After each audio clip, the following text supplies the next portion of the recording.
5 तारीख है ते 12वां महीना है। मंगा दादी 3000 मैनू दी गया। मैं तुसा मेरी इमदाद करें देने, मैं ताड़े उत्ते बड़ी राजी हाँ, राजी राजी।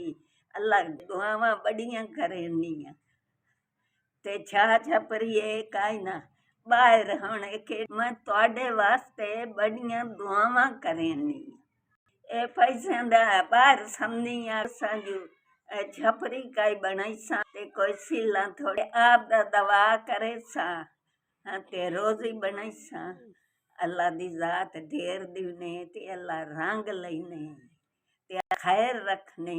इस भी इस उस इमदाद मेरे 3000 मेरे को पहुँचाया ने ते हुण राजी हाँ डाडी ते दुआई करेंदी।